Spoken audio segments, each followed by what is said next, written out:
পিলু কিচেনে সবাইকে স্বাগত। আজকে তোমাদের জন্য একটা নতুন রেসিপি নিয়ে চলে এসেছি, কাঁচকলার কোপ্তা।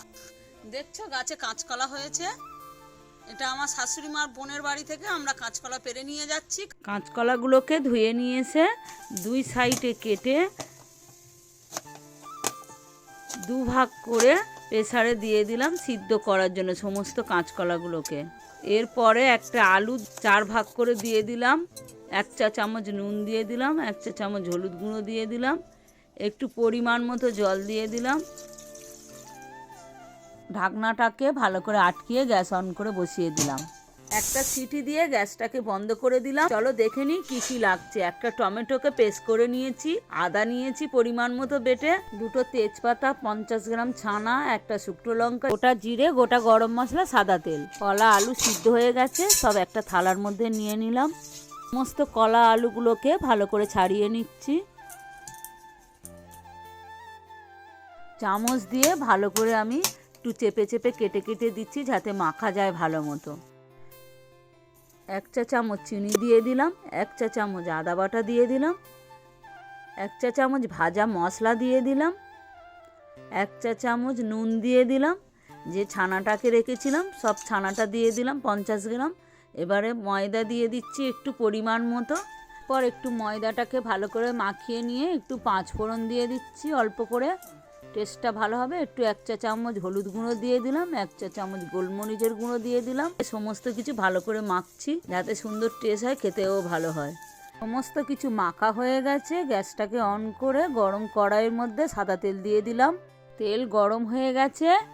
আমি এবার কাঁচকলার কোপ্তাগুলো কিভাবে ছাড়ছি দেখো, খুব শর্টকাটে ছেড়ে দিচ্ছে একদম। তালের ফুরুলি যেমন ভাজে সবাই, সেইভাবে তাড়াতাড়ি হয়ে যাবে। এটা একটা নতুন মডেলে, দেখো কি সুন্দর হচ্ছে। তোমরাও এইভাবেই করবে, চটপট হয়ে যাবে তাড়াতাড়ি। সবাই তো 2 হাত দিয়ে করে, আমি 1 হাত দিয়েই কি সুন্দর তালের ফুরুলির মতো ছেড়ে দিচ্ছি দেখো। আর উল্টিয়ে পাল্টিয়ে ভাজছি, দেখো লাল লাল হচ্ছে, কি সুন্দর দেখতেও হয়েছে। এটা কি কাঁচকলা দিয়ে তৈরি? এটা কি তোমরা দেখে বুঝতে পারছো যে এটা কাঁচকলা দিয়ে তৈরি? দিয়ে ওইগুলো ছাড়ছে, কিন্তু দেখছো কি সুন্দর গোল গোল হয়েছে। কাঁচকলা অনেক বাচ্চাই খেতে চায় না, তার জন্য একটু ছানা দেওয়া হয়েছে, কেন টেস্টটা ভালো হবে। আর দেখো কি সুন্দর হয়েছে, পুরো একদম রসগোল্লার মতো হয়েছে। এই রেসিপিটা বাড়ির প্রত্যেক বাচ্চারাই খাবে। কোপ্তা ভাজা তেলটার মধ্যে একটা লঙ্কা ছিঁড়ে দিলাম, শুকনো লঙ্কা, 2টো তেজপাতা দিয়ে দিলাম, একটু গোটা জিরে দিয়ে দিলাম,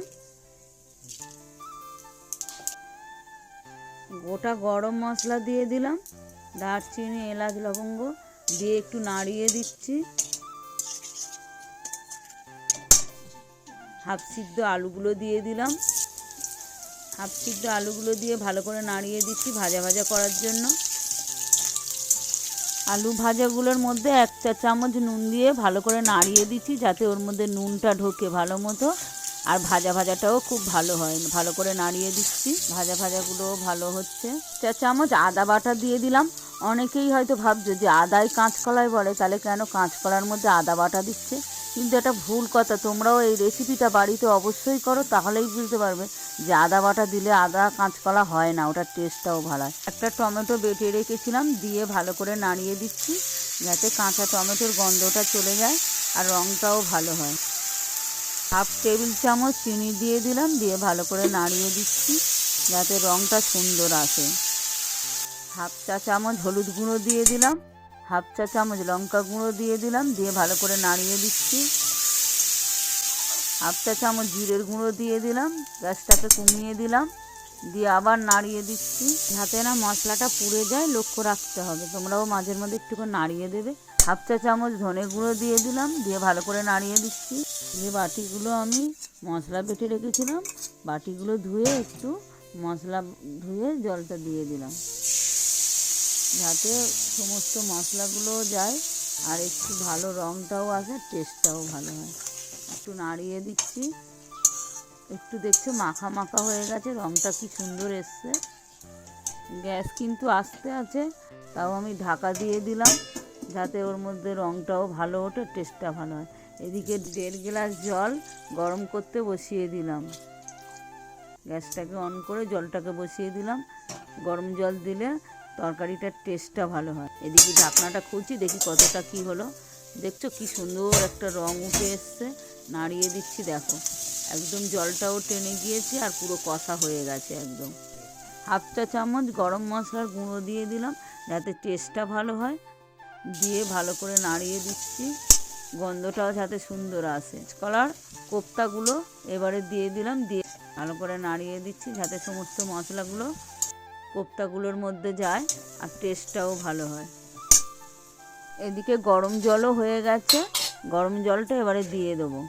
গরম জলটা দিলে কি হয়, সমস্ত তরকারিতে টেস্টটা ভালো হয়। গরম জলটা আমি দিয়ে দিলাম, ভালো করে নাড়িয়ে দিচ্ছি। রঙটাও দেখছো কি সুন্দর এসছে। ভালো করে নাড়িয়ে দিচ্ছি যাতে সমস্ত মশলাগুলো কোপ্তার মধ্যে যায়। একটু ঝোল ডাকাটাই ভালো, কেননা রসটা তো টেনে ধরে। এবারে পরিমাণ মতো যে যেমন ঝোল খাবে, কেউ বেশি খায় কেউ তো কম খায়, সে তেমন একটু জল দিয়ে নেবে, কোনো অসুবিধা নেই। দেখছো একটা কি সুন্দর হয়েছে মাখা মাখা মতো। 1 চা চামচ ঘি দিয়ে দিলাম আমি, 1 চা চামচ ঘি দিয়ে দিলাম, দিয়ে ভালো করে নাড়িয়ে দিচ্ছি। দিয়ে ঢাকনা দিয়ে দিলাম যাতে না গন্ধটা বাইরে না যেতে পারে। গ্যাসটাকে বন্ধ করে দিলাম, আবার 10 মিনিট পরে খুলছি। বাহ, খুব সুন্দর হয়েছে, দেখো রঙটা দেখছো কি সুন্দর হয়েছে। তোমরা এই রেসিপিটা বাড়িতে যদি কোনো পুজো করো, পুজোতে ভোগের খাবারও করতে পারো, কিংবা ভাত রুটি পরোটা দিয়েও খেতে পারো। তোমরা এই নিরামিষ রান্নাটা, কাঁচকলার কোপ্তাটা যদি বাড়িতে না ট্রাই করো তাহলে বুঝতে পারবে না যে কেমন সুস্বাদু হয়েছে এটা। দেখি আমার কর্তামশাই তো উনি নিরামিষ একদমই খেতে পারে না, তো এই নিরামিষ রান্নাটা খেয়ে উনি কি বলে দেখি।